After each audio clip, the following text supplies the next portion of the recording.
Hai, Assalamualaikum warahmatullahi wabarakatuh. Selamat datang di channel Podcom. Pada horror story kali ini, kami akan membacakan sebuah cerita horor yang berasal dari thread Restu Wiratmaja yang berjudul Lemah Pati. Dalam cerita ini, dikisahkan tentang seorang anak bernama Suci yang harus menerima kenyataan pahit tatkala tahu bahwa kematian ibunya yang sedikit aneh ternyata merupakan tumbal dari bapaknya yang melakukan pesugihan dengan siluman ular. Jika ingin membaca cerita ini langsung dari sumbernya, silakan kunjungi dan follow akun Twitternya yang linknya sudah kami sertakan di deskripsi. Dan jika berkenan, bantu kami dalam mengembangkan channel ini dengan cara like video ini, subscribe, dan nyalakan lonceng notifikasinya agar kalian tahu video terbaru dari Podcom. Dan tanpa berlama-lama, mari kita mulai ceritanya.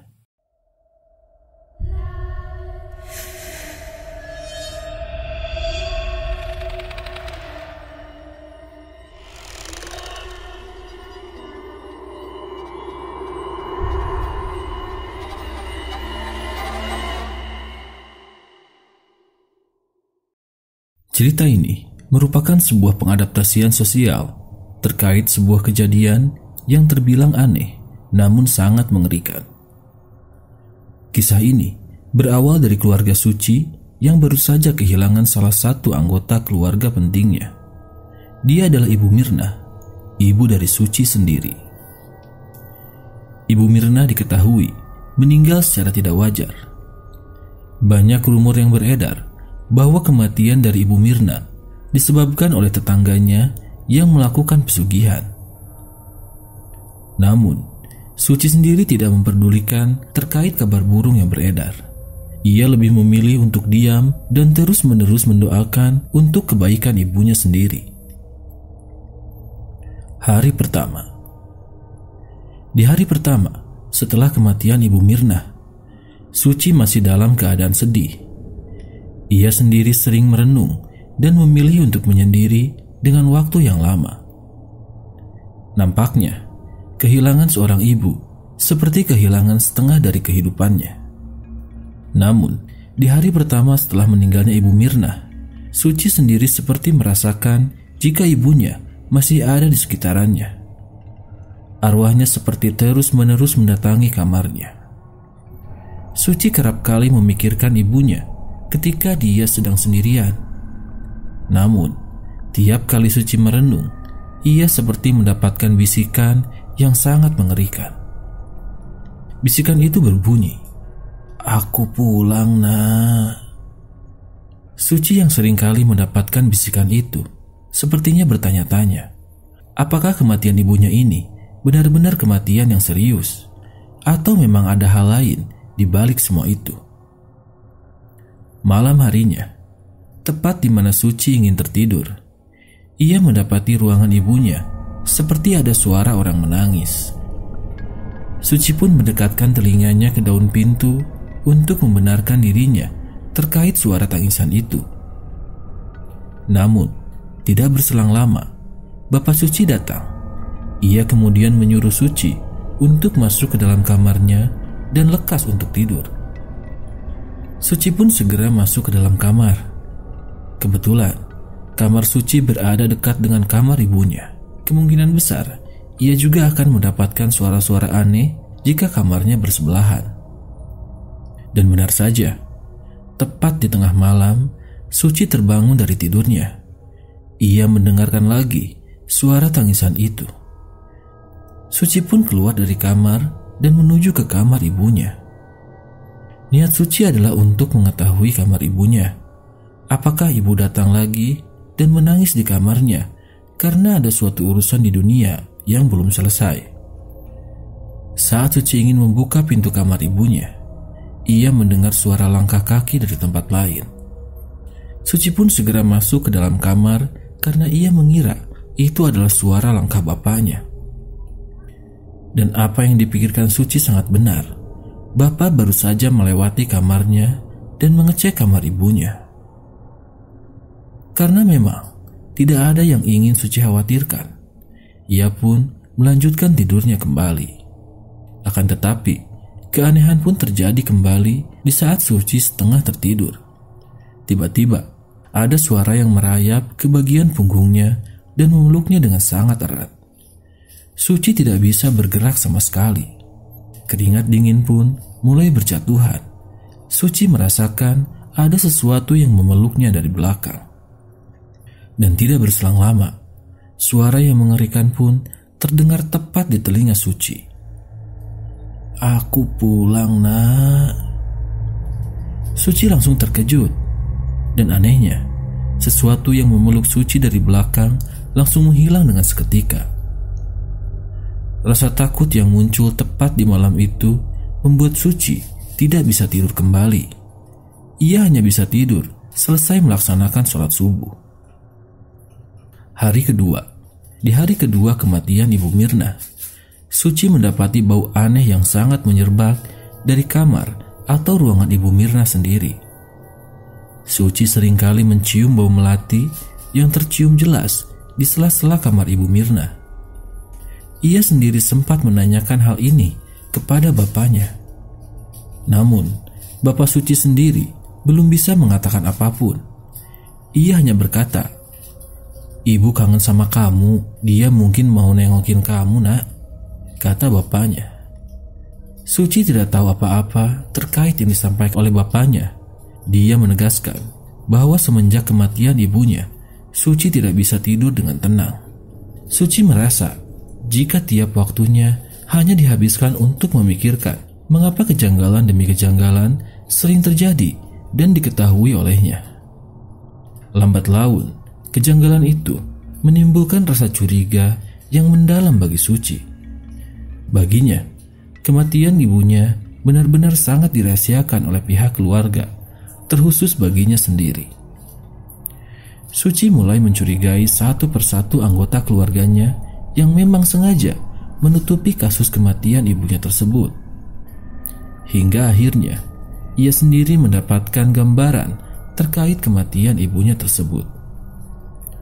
Lewat sebuah mimpi yang ia dapatkan, Suci melihat salah seorang pria sedang melakukan hubungan badan dengan seorang wanita yang sangat cantik, dan itu bukanlah ibunya. Namun, tepat di mana seorang laki-laki itu sedang melakukan hubungan badan, Suci melihat ada seorang wanita yang sedang dililit oleh dua ular yang berukuran besar. Suci pun berteriak sembari memanggil nama ibunya. "Ibu, ibu!" Namun, teriakan Suci tidak berguna apapun. Begitu juga dengan wanita yang sedang bersetubuh dengan seorang laki-laki misterius. Keduanya seperti menikmati persetubuhan itu. Semakin melekat keduanya dalam melakukan hubungan badan, semakin kuat juga lilitan ular itu. Cumbuan demi cumbuan terus diarahkan wanita itu kepada laki-laki itu, hingga membuat lilitan ular itu semakin kuat dan membuat tubuh Ibu Suci mengecil seperti tertelan oleh tubuh kedua ular itu. Suci pun tidak kuat menahan rasa sakit terkait penggambaran ibunya yang sedang dililit itu. Ia pun ingin menghentikan kedua ular itu agar berhenti melilit ibunya. Akan tetapi, Suci akhirnya terbangun ketika bapaknya dan beberapa anggota keluarga lainnya memanggil Ustadz untuk menyembuhkan Suci. Suci pun menangis sembari memeluk tubuh bapaknya. Ia sangat takut karena melihat penggambaran yang mengerikan atas kematian ibunya. Semenjak kejadian itu, Suci pun dituntut untuk beristirahat dan mencoba untuk mengikhlaskan diri dari pikiran-pikiran anehnya. Hari ketiga. Di hari ketiga setelah kematian ibunya, Suci berniat untuk mengecek kamar ibunya. Niat awal Suci adalah ingin membereskan bagian kamar yang sudah 3 hari tidak ditempati oleh almarhum ibunya sendiri. Namun, saat dirinya ingin membereskan kamar ibunya, Suci menemukan barang-barang aneh yang diletakkan di bawah ranjang tempat tidurnya. Di bawah ranjang tersebut sudah tersedia sesajen lengkap dengan makanan pasar. Lalu, Ada juga kemenyan yang mengepul kuat hingga memberikan bau-bauan yang sangat menusuk hidungnya. Suci kira ini adalah bukti penghormatan keluarganya terhadap ibunya sendiri. Namun, saat Suci mencoba untuk memindahkan sesajen tersebut, dia terkejut dengan foto ibunya yang sudah diletakkan tepat di bagian bawah sesajen. Loh, ini kan foto ibu. Kenapa foto ibu ada di sini? Suci pun memandangi foto ibunya dengan rasa penasaran. Dia sejenak berpikir, jika memang bapaknya sendiri yang meletakkan hal ini, itu artinya ada sangkut paut antara ayahnya dengan kematian ibunya. Suci pun kembali meletakkan foto itu ke tempat semula. Ia pun sekarang tertuju pada lemari ibunya yang tertutup dengan rapat. Saat Suci ingin membuka pintu lemari, ternyata pintunya sudah dikunci dengan rapat. Suci pun mencari kunci di sekitaran kamarnya. Namun sayangnya, dia tidak menemukan kunci di sekitar kamar ibunya. Dari luaran, Suci mendengar suara bapaknya yang sudah memanggil-manggil namanya. Suci pun akhirnya bergegas untuk segera meninggalkan kamar ibunya. Saat Suci sudah keluar dari kamar ibunya, Suci langsung berpura-pura menuju ke bagian ruangan depan sambil membawa sapu dan serokan. Suci pun mencoba untuk menutup-nutupi terkait apa yang baru saja ia lakukan. Tidak lama kemudian, bapaknya melihat Suci sedang menyapu di bagian depan rumah. Bapak Suci pun langsung bertanya kepada Suci terkait perginya Suci selama tidak berada di dalam kamar. "Kamu kemana aja, Dek?" kata bapaknya. "Suci dari tadi di sini aja, Pak. Kenapa emangnya?" kata Suci.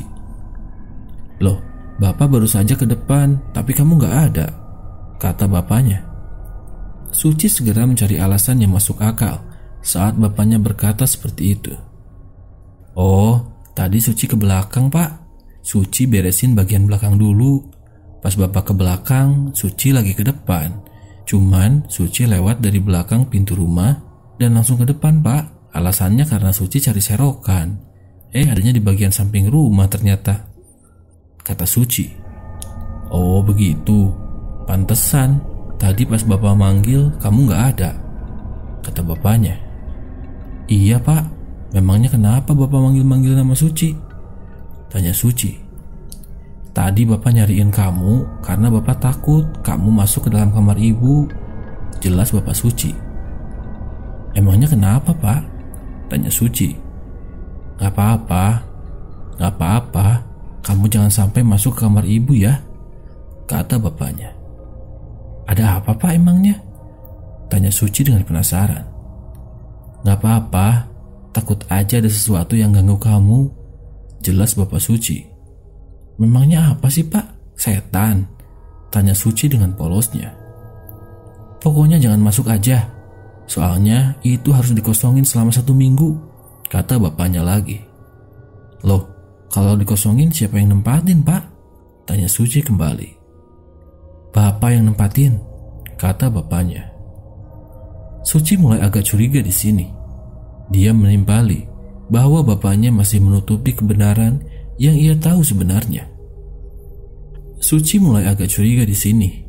Dia menimpali bahwa bapaknya masih menutupi kebenaran yang ia tahu sebenarnya. Faktanya, jika memang tidak boleh ditempati, mengapa ada pengecualian bahwasanya yang harus menempati kamar itu hanyalah bapaknya sendiri?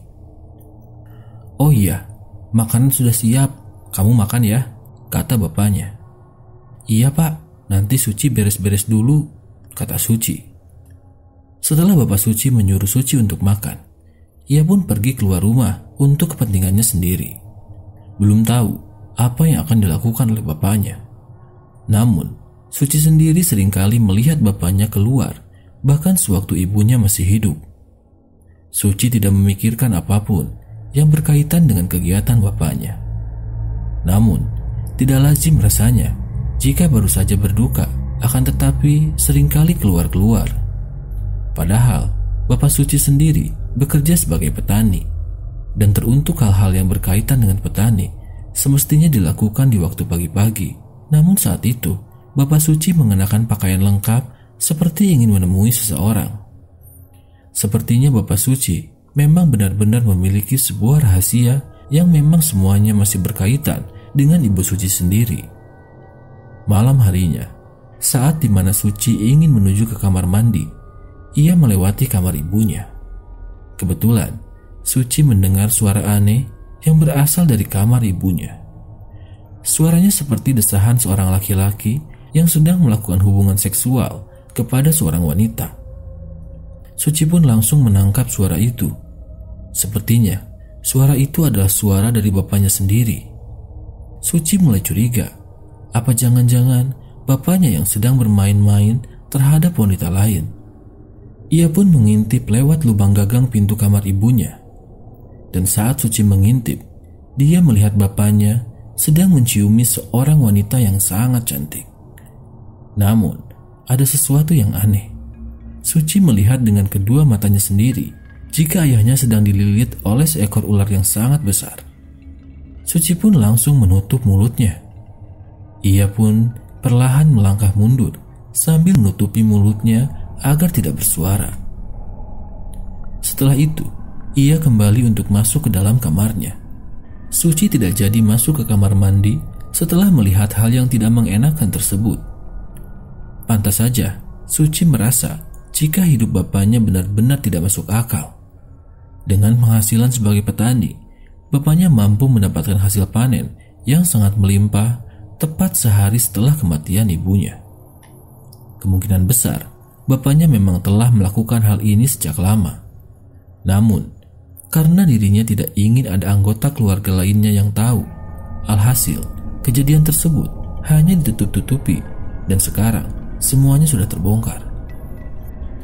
Suci pun tidak keluar dari kamarnya sampai akhirnya proses persetubuhan antara bapaknya dan juga siluman ular itu telah usai. Sembari mengecek luaran, Suci pun pelan-pelan menuju ke kamar mandi. Namun, saat dirinya melewati kamar ibunya lagi, rasa penasaran pun kembali muncul. Suci ingin sekali melihat bapaknya yang berada di dalam kamar ibunya. Akan tetapi, ia mendengar suara desisan ular yang sangat kencang, seperti suara ular asli yang benar-benar berada di dalam kamar. Suci pun terpaksa langsung membuka pintu kamarnya.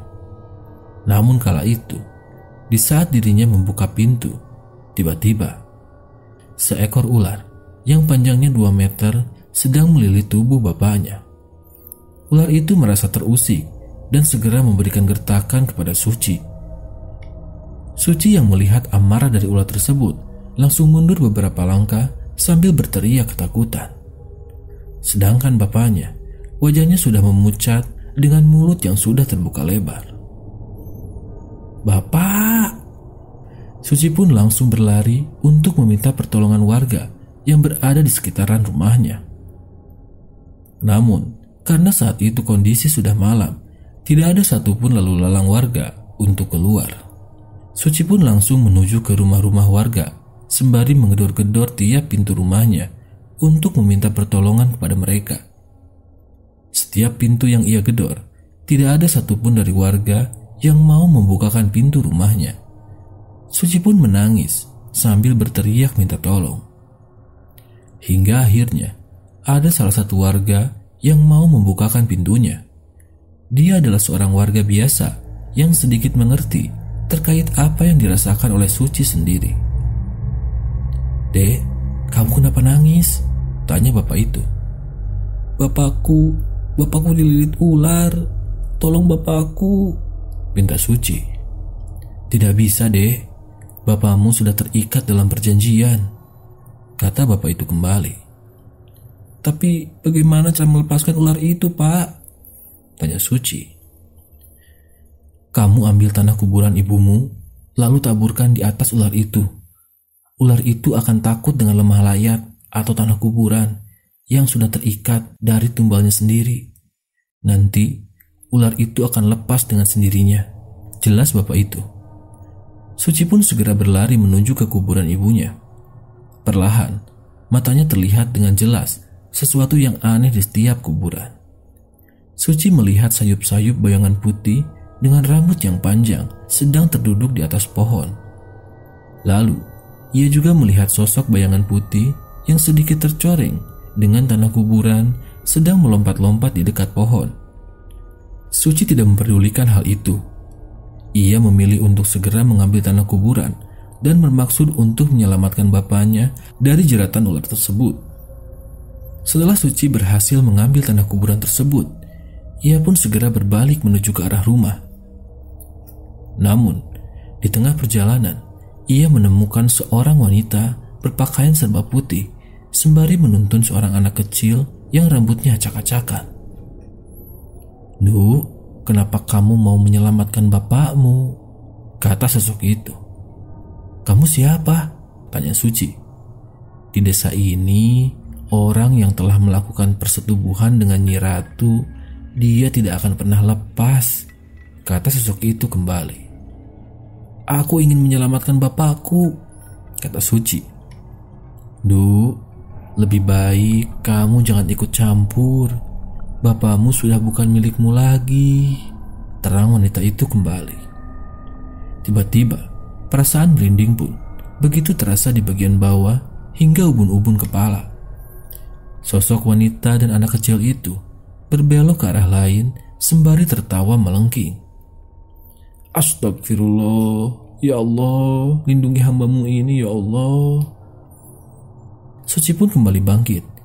Ia pun langsung menuju ke arah rumahnya. Namun, di sepanjang jalan, ia melihat ada beberapa warga dengan wajah yang sangat asing. Sepertinya itu bukan asli warga desanya. Warga itu sembari mengatakan, "Mulih, mulih, mulih." Mendengar itu, Suci pun berteriak sambil meminta tolong agar segala gangguan-gangguan yang ada di sekitarannya segera dihentikan. Sampai akhirnya pundaknya ditepuk dari arah depan. "Sudah diambil lemah layatnya, Nak?" kata sosok yang menepuk pundaknya. Sudah, Pak," kata Suci dengan terbata-bata. "Mari, aku bantu," kata bapak itu kembali. Akhirnya, warga itu pun ingin membantu Suci yang benar-benar sudah kewalahan. Ia pun segera menuju ke dalam rumah, lalu menuju ke arah kamar Ibu Suci. Saat mereka berdua datang, tiba-tiba lampu kamar menjadi mati. Lalu dari bawah ranjang, keluarlah seorang wanita yang sangat cantik. "Orang ini sudah berjasa denganku, tapi karena tidak ingin menumbalkan anaknya, jadi aku yang membuat keputusan," jelas sosok wanita cantik menggunakan baju serba kuning itu. "Keputusan untuk mengambil tumbal," kata wanita itu kembali. Tanpa berlama-lama, sosok wanita itu berencana untuk menyerang Suci. Namun, warga yang tengah memegang lemah layat itu langsung menaburkannya tepat ke arah wajah dari sosok wanita ular itu. Tentu saja, wajah dari sosok wanita itu tiba-tiba terbakar lalu menghitam dengan sendirinya. Sosok wanita itu pun langsung menghilang dengan sekejap, tepat kepulan asap memenuhi ruangan itu. Namun, di saat lampu kamar mulai menyala, Suci dan seorang warga tersebut terkejut saat melihat bapaknya sudah meninggal dunia dengan wajah yang sudah pucat dan mulut yang menganga lebar. Lalu, muncul juga bau busuk dari alat kelaminnya yang ternyata alat kelamin dari Bapak Suci telah dijadikan wadah untuk meneruskan bibit-bibit baru dari siluman ular tersebut. Suci menangis sejadi-jadinya. Ia baru menyadari bahwa ayahnya telah melakukan persekutuan dengan siluman ular tersebut. "Ibumu meninggal karena ini," jelas warga itu. Suci pun masih tidak percaya jika kedua orang tuanya meninggal dengan cara yang tidak mengenakan. Hari itu benar-benar hari yang sangat memukul bagi Suci. Suci sendiri benar-benar merasa hancur saat itu. Selanjutnya, jasad dari Bapak Suci pun dikubur dengan letak yang sangat jauh dari pemakaman warga. Pasalnya, warga tidak ingin jika tempat pemakamannya terdapat pelaku pesugihan. Walau bagaimanapun juga, Suci tetap menerima ketetapan itu. Ia menerima dengan lapang dada bahwa ayahnya adalah pelaku pesugihan dan ibunya adalah korban pesugihan dari bapaknya sendiri. Dan cerita ini pun selesai.